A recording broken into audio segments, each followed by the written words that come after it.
Welcome to another edition of 42 Straight Years In.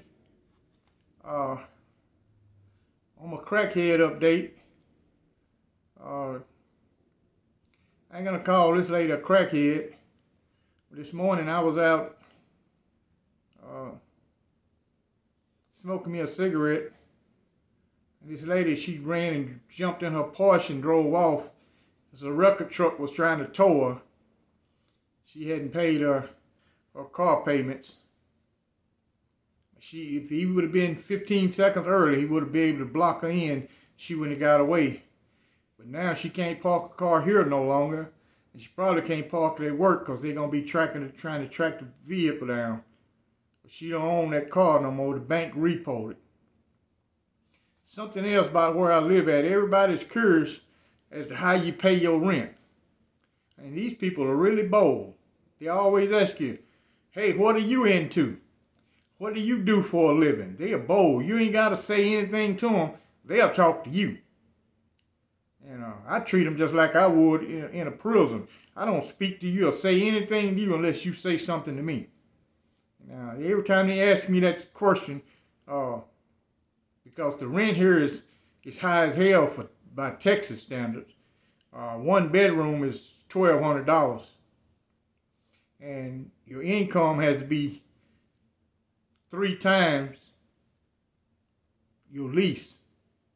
So most people live here.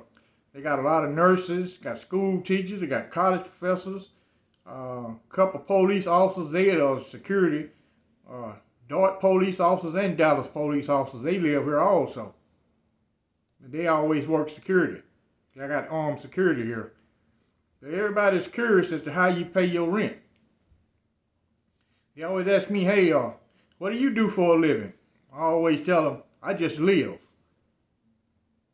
Seems like they be totally confused. They be bamboozled by my answer. Why you worried about my business, how my rent is paid? Evidently it's being paid. You don't see me being evicted. That's my crackhead update. Y'all know what it is. Get your shanks out, and let's get ready to ride. In this segment, I'm going to be dealing with a guy. He's from Houston, Harris County, Texas, and I've served time with him at the Darrington unit and at the Stiles unit in Beaumont, Texas. He's the infamous Leakey eye rapist from Houston.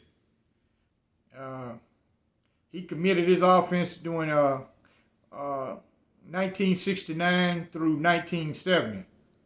He was a terror in Houston. Had everybody, all women, scared to go out at night. This guy was a raping demon. He's known as Leakey Eye, but his name is Larry Kent Gray. I'm gonna give a brief summation. This is from his appeal. These 15 appeals are from convictions for rape. The punishment was assessed at life in 6 cases. In the other 9 cases, the punishment was assessed at 20 years each. None of the sentences were cumulative. That means they wasn't stacked. After the death penalty was waived, in Texas back during 1970, rape was a capital offense. It carried a death penalty. You didn't have to kill the person, just rape by itself, or robbery, armed robbery, it carried the death penalty. You didn't have to kill the person. They amended that statute after the death penalty was declared unconstitutional, and they reinstated the death penalty in 1974. They changed the law on that, so you actually had to kill someone in order to receive the death penalty. After the death penalty was waived and after the appellant was properly admonished of the consequences of his plea in each case, he entered a plea of guilty. He also waived his right against self-incrimination and under oath judicially confessed in each case to making an assault upon the woman named in the indictment and by force and threats without her consent ravaged and had carnal knowledge of her. Affidavit of some of the complaining witnesses were introduced in some instances. The appellant, armed with a knife or gun, would accost two women, commit rape upon both, force them to commit sodomy upon him and upon each other.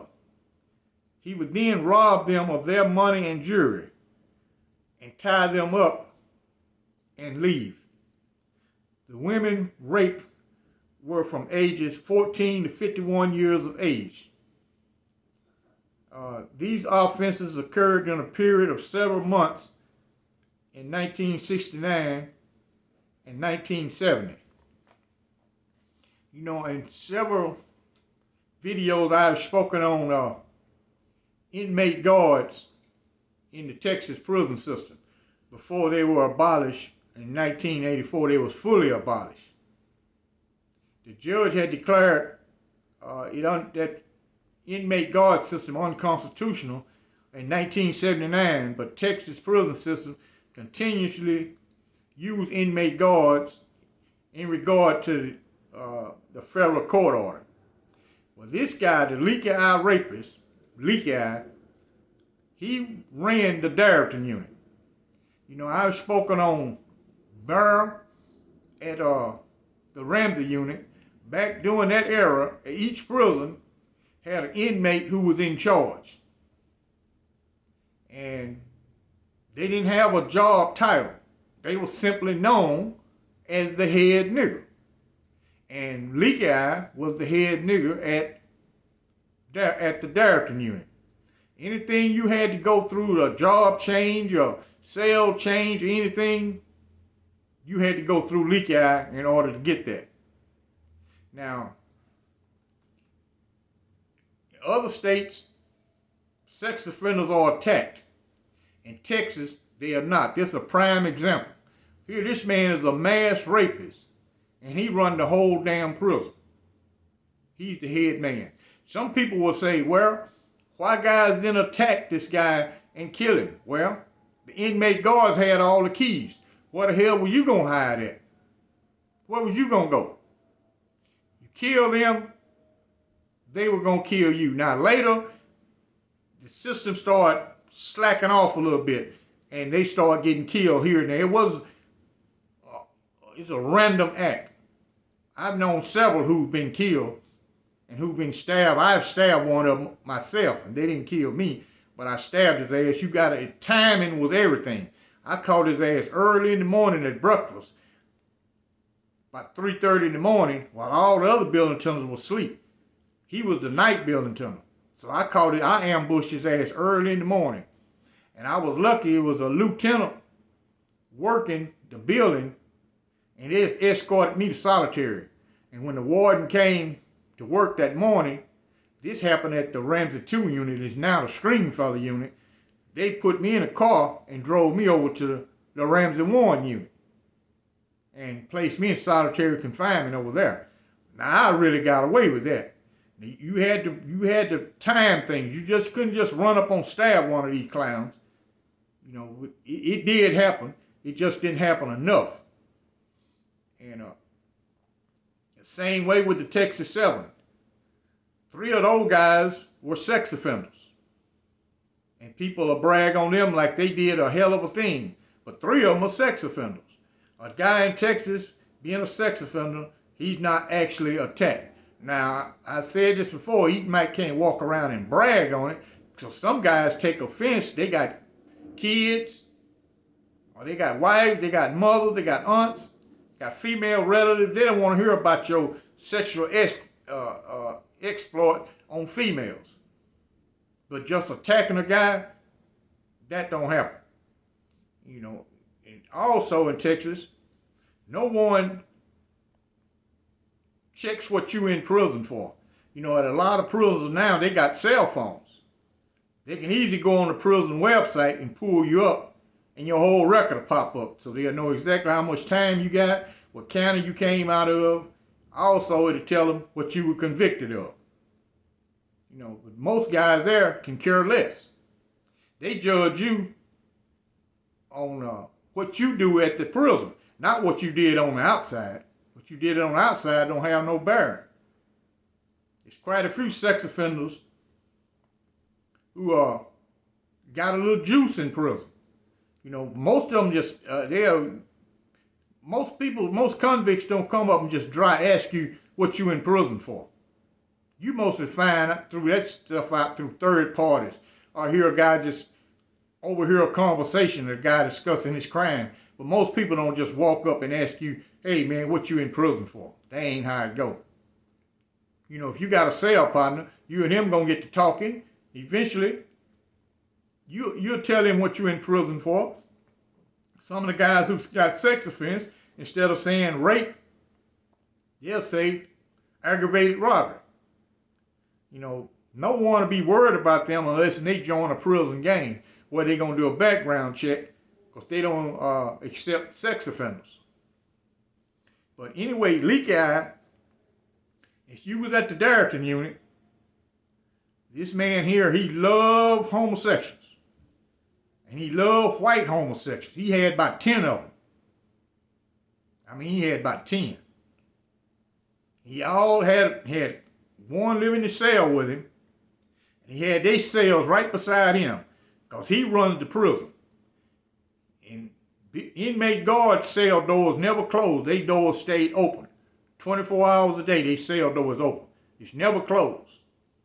In case there's a problem, these guys can egress and ingress their cell anytime they want to. And this guy here, if you was white and young looking and you came to Darrington, you was gonna get a chance to meet Leakey. And the administration know exactly what he was doing. They didn't give a shit because he kept the inmates in line. Things got so bad that somebody sneaked and reported him to the Houston Chronicle. And they did a expose on the officials at Darrington allowing this guy to have this much power and how he's sexually assaulting all these white inmates. So they took him from Darrington.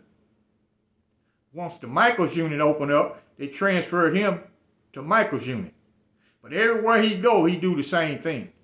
Now, I was at Styles with him. I live right across from where he lived. He lived in a 19 building. I lived in 19 building. Now, he was doing the same thing. He just done slowed down a little bit. He wasn't as wide open as he used to be. But he made parole. He served 41 years on those 6 life sentences and 9 20-year sentences. And before he was released, he got in Texas, you're a sex offender. They got a 6-month program that you must graduate from. Now, wait a minute, I'm sorry, not 6 months. 18-month program that you must graduate from. One of them is at the Hightower unit. The other one is at the Goree unit in Huntsville. You must successfully complete that program before you're released if you're a sex offender.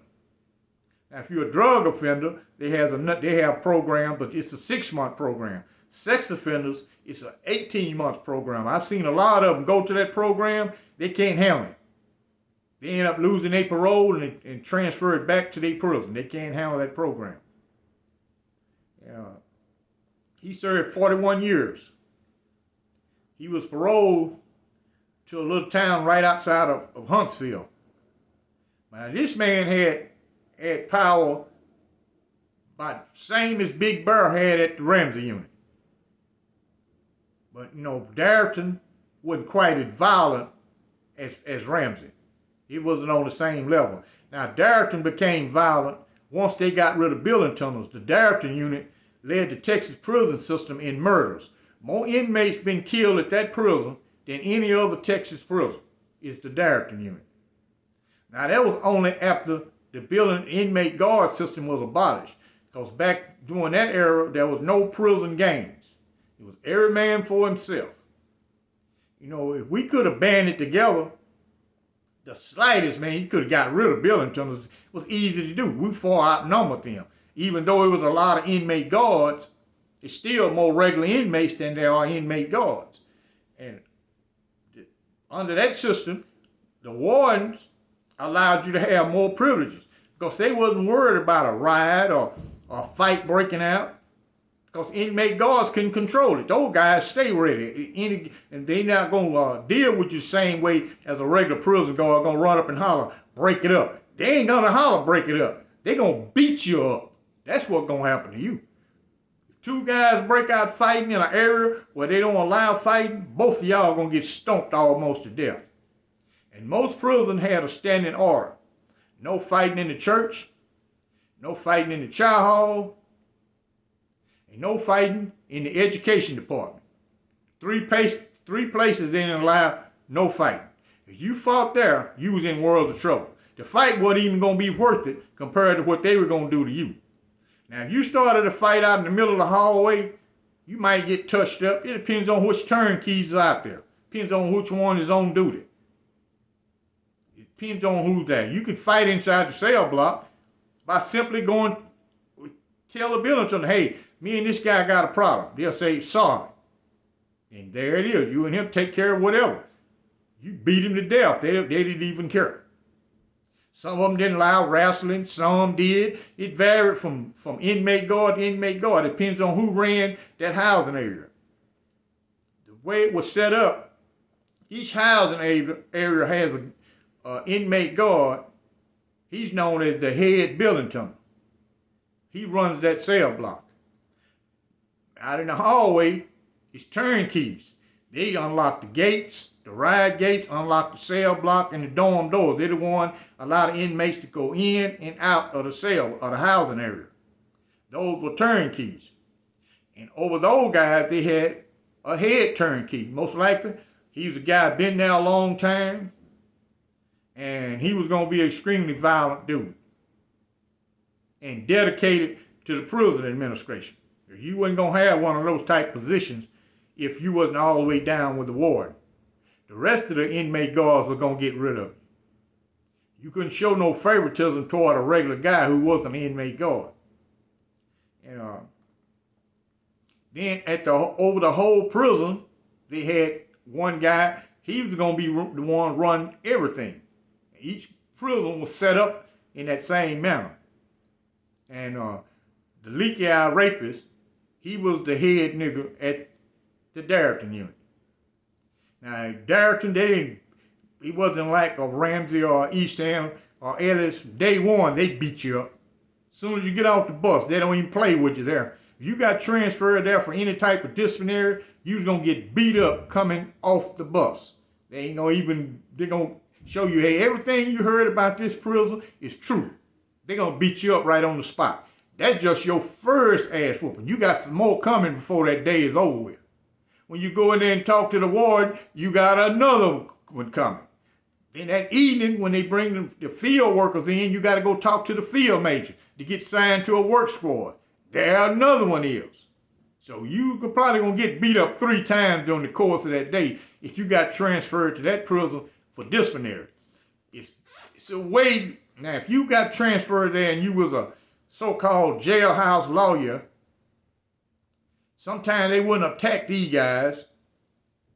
Like I've said in other videos, the only 2 type of people they was afraid of was a guy, was a jailhouse lawyer, or a guy they thought was crazy. They thought you was insane. They feared those guys because they know he might, the brutality might not have no effect on him. Even though it would, in their eyesight, if a guy was insane, well, they would let him make it. It wasn't too fast to run up on him. It was just a psychological thing. Now, I don't know why they were so paranoid of guys who they thought was crazy. But people will say, man, if we was in Cali or that's Cali. Over here, these guys had control of your life. If say for instance, you assaulted one of them and go to solitary confinement. Who you think got the keys to the solitary door? They can come in there anytime they choose to. And a lot of guys, if you didn't have outside help, people visiting you who gonna ask questions, A lot of guys disappeared back in the day. Man, they killed a lot of people, man. And they had a favorite thing. He tried to escape. That was their favorite catch-22. And they had another one. He got a Dear John letter and he hung himself. A lot of people was found hung all the damn time.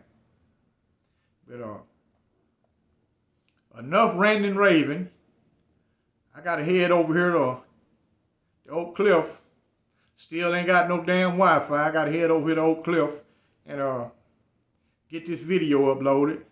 Go over and kick it with my buddies. Shout out to Tim Snow over at Texas Prison Stories and little baby Ella. And Miss Paula Thompson for your support. I sure appreciate it. And my girl, Miss Cora Johnson. Man, I sure appreciate you guys' support. Y'all like and subscribe. And I thank you for watching.